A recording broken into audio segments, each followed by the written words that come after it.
Hi, everyone. Happy Wonderland Wednesday. My name is Alicyn Packard, and welcome to Alicyn's Wonderland. Hey, guys that are just joining, thank you so much for tuning in live. Tonight we have a very special guest, Pat Brady Jules, aka the one and only Pat Brady. Pat is actually an animation voiceover agent. She's been in the business for about 40 years, and she's actually my agent. She's going to be on this week. She was originally going to be on last week, but something came up last minute. So if anybody was wondering where we were last week, that was why. But we're back again, and we're really excited to get started with Pat. Let's see. Don't see her live just yet, but we'll check in there now. Now, also, I know that tonight is the night of the VP debates, so I can assure you that we're going to keep it for a tight 30 minutes. And yeah, and if you guys have questions, hey, Joe, so good to see you. If you guys have any questions for Pat, specifically about animation voiceover or breaking into the business, feel free to go ahead and type them into the little box on the bottom where that has the question mark on it. See, I'm getting more prolific at this thing. So let's see if Pat has joined. A tight 30. Let's see. Not quite yet. But yeah, it's good to see you guys. We're going to keep it at a tight 30. Let me just take a second and shoot Pat a text to make sure she's not having any issues. Hi, real rusty man with your pumpkin festive icon. So yeah, if anybody has any questions about voiceover or if you want to ask me something or you want to ask Pat something, great. So we're going to go ahead and add Pat right now, actually. You'll get a request to join the live stream, and then when you click OK, you will appear. Oh, there God. you are. I think it actually worked. You look gorgeous. Well, I put big hair and I put so much makeup on so you could not see all the bruises on my face because I love you.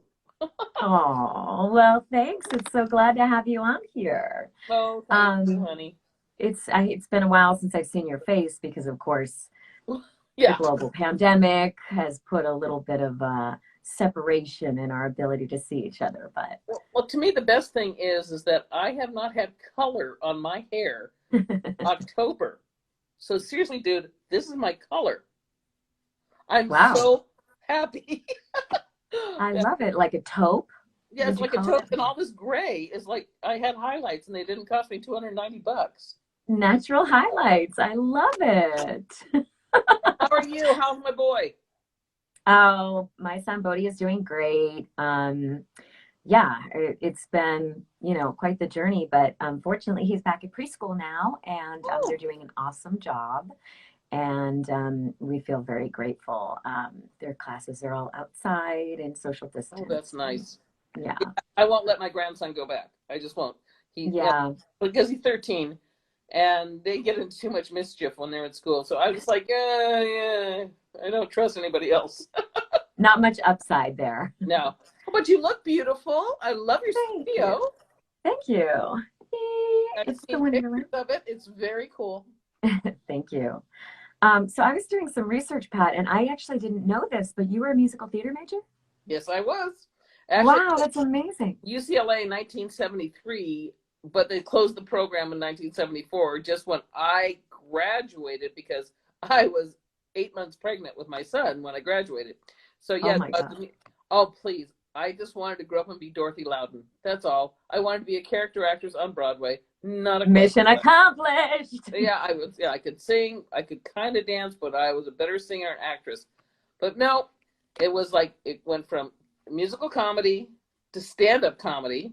Did stand-up for quite a while, and then one of my best friends at the time said, you're wasting your time. You're not making any money. Why don't you go work for my agent? And boom, that was 40 years ago. And where did you get started? I started working for a woman named Donna Lee Davies. And here's a karma thing. Donna Lee Davies had a very, very small voiceover agency with an on-camera commercial department for kids. And I took that over, but she taught me all the voiceover gigs. So then at that point, 1984, I think it was, Roger Helfand at Joseph Helfand Rex died, and they offered Donna the job as voiceover agent. But at the same time, TJ Escott had offered her a job to run the voiceover department at CED. So she went there. I went to go on as an on-camera agent for the longest while. But the thing is, when I got to CESD 18 years ago, I got her desk because she had passed away. You know, she passed away a long time before I got there, but yeah, small world. It's I swear to God, we all know each other's blood type. It's agency business.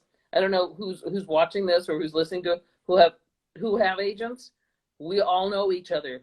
Don't think we don't. Now, so you've been an agent, is that right, for 40 years? It was 40 years, January 8th. Okay. 2020. And of course, on January 18th, I became a cripple, but I'm still an agent, so that's a good thing. Powerhouse. I'm a powerhouse. So what is the most fulfilling part of your job then? Well, you know, it's funny, Alicyn, when I became an agent, I said to my best friend, I said, my agent needs an assistant. I went, oh, please, I'm an actor. I'm not going to do that. And then I thought to myself, well, 10% of the rejections, a hell of a lot better than 100%. And that's why I became an agent. I swear to God, I would just be a effing mess every time I got rejected. You're too fat. You're an alto, not a soprano. You can't dance. You have no motor skills on the left side of your body. Well, it's true. But still, I would be so depressed. And here I was a single mom. And then I thought, you know what? I'd rather take 10% of the rejection. And it's true. I mean, I'm devoted to my clients like you. When you don't get something, I suffer as much as you do.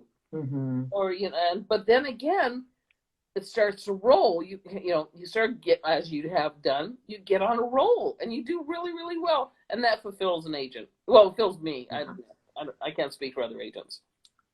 Do you think there's something that separates your clients that get on a roll? Is it attitude? Is it talent? Is it combination? Oh, it's always talent. I don't care what anybody says. Talent is, they say, oh no, only 10% of talent. Bullshit. Bullshit. You have to have the talent. Years and years ago, it was like, who do you know? What can you do? The more versatile you are, and I'm speaking just voiceover, of course. Yeah. The more versatile you are, the better it is. If you can do a kid, a dog, a monster, a reporter, a captain, that's what books you. There's lots of one-trick ponies. I gotta say, there are a lot of one-trick ponies. Lorenzo Music, who was Garfield, and Carlton, your doorman, one-trick pony. But what a trick. Pam Adlon originally was like a one-trick pony. All she could do is little boys. And now she's doing old Jewish ladies. And Pammy's working all the time. And she has her own on-camera series. But the thing is, she was pigeonholed as just kids, but not anymore. Even her kids don't do just kids anymore. Somebody's saying Richard Horvitz. Who's saying Richard Horvitz? Oh, I love Richard Horvitz. I saw his name down there. I love Richard Horvitz. More than definitely not a one-trick pony there. No, not at all. Oh my God, not at all. Okay, hit me again. Yeah. Oh, well, I'm just curious. So now for people that are like just getting into voiceover, I know we have a few people on here that are voice actors. Maybe you know Jeff. Oh, Jeff, that's you, Jeff. I didn't know that. It's pretty amazing to know that Jeff can just go by his first name. Just Jeff, with all the hair. Yes. Yes, Jeff with the hair. So for people that are looking to start their animation voice acting career, what do you recommend? Okay, well, the thing is with animation, as you of all people knows, like I said, versatility, but you need to get into a good class. Yeah. I'm not dissing like community colleges or anything like that about their voiceover. Right. but they cannot compare to taking a voiceover class from a professional. I always recommend somebody who's been in the business for a very long time, much like Richard Horvitz, much like Pat Fraley, Debbie Derryberry. Those are Bob the Bergen. actors. Bob Bergen, of course. But the casting directors are very, very important. Very important. Because they hear something, and if they're working as casting or they're working as director, they'll think of you. Whereas like a Bob Bergen, he will hear you and say, oh, you know what, I'm working on this one series. Let me talk to the casting director. Same thing with Horvitz, same thing with Pat Fraley. Everybody has a connection. But somebody who's at a junior college will give you mic techniques, which is imperative. You need to learn those. And if it's not going to cost you money to learn that, do it. Right. Yeah. I mean, the first classes I ever took were in Boston. The very first one was a community college. And then from there was a casting agency called CP Casting. And I took some on-camera classes there, and they had started bringing me in for voiceover auditions. And it was just one of those situations where I was only like maybe 19 or 20, and they were looking for a teen voice. So it was like, it was just right there. And that was sort of gave me my first opportunity in that market. You are still there. I was still in Boston. You still sound like a teenager, so it's okay. Yeah. I mean, the range, right? I mean, that's part of it too. I think, a lot of people I talk to want to come into voiceover and they want to specifically do animation. But what I find is it seems like most agencies, seem to rep across the board. Do you find that to be true? Oh, please, of course. If I have a triple threat, which is made somebody who can do commercial, promo, and animation, which also includes video game, that's a triple threat. You want that. You really, really want that. The hardest thing to get into is promo. It's the toughest thing because there's a handful of people who do it. And now they're opening up more for women, but not that much more. Animation, when I started, it was a boys' game. The only the females that worked were Tress McNeil, Melindy Britt, Susan Silo, June Foray. They had it cornered. So it was so hard for women to get in. But now they've opened up this world. And like Kathy, my partner, says, because of streaming, there are so many availabilities. I had 5 breakdowns today. 5. Wow. It's like, and they were all for streaming. Yeah. And if, if your viewers are watching and they have an agent, or in case of like CESD, Kathy and I do animation. Smeet does video games now. Bo does commercials and endorsements. Vinny does promo trailer narration. You need to know who you need to talk to. If animation is what you do, talk to your animation agent. If you're not getting what you want from video game, talk to the person who's doing them. It's really important. Do you have any clients that just do animation? Because generally it seems that that's less likely to just be taken on as an animation client. You know what? Unless they are, like I called them, a one-trick pony, they ordinarily do animation. But commercials now, all you have to do is listen to them, Alicyn. There's so many natural voices, or not so much cartoony voices, but odd voices. Quirky. Those guys lend themselves to animation. Like the Lonnie Rosses of this world. They have like a very odd voice, so they'll work animation and they'll work video game and they'll work commercial. So everybody, right now, it's an open field. I'm sure Horvitz has been booking commercials and animation because he's got a very unique voice. But the thing is with Rich, he knows how to orchestrate for the gig. Yeah. And it is those subtle nuances of knowing the medium, which defines sort of, like the difference between a preschool show, which is going to be maybe paced a little bit slower than a 6 to 8-year-old show. And maybe the characters can maybe be a little bit more colorful.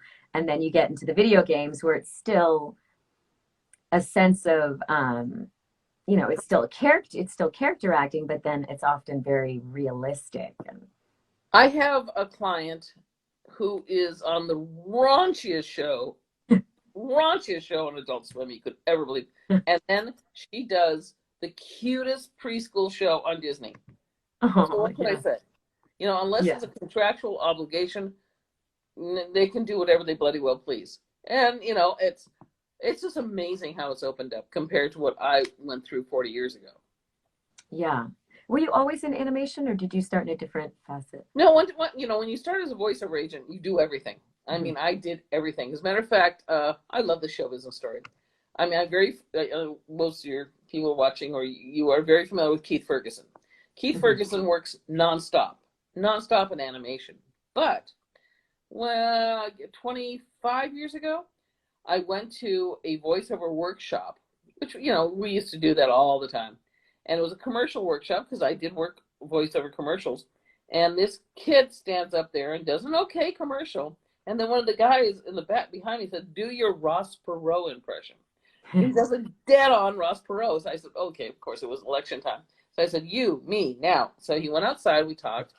I said, "I need you to come to my office tomorrow, and I need you to do some auditions for me." So he came in the office, and he did some auditions, and then I gave him one as Keanu Reeves for a national commercial I had just gotten.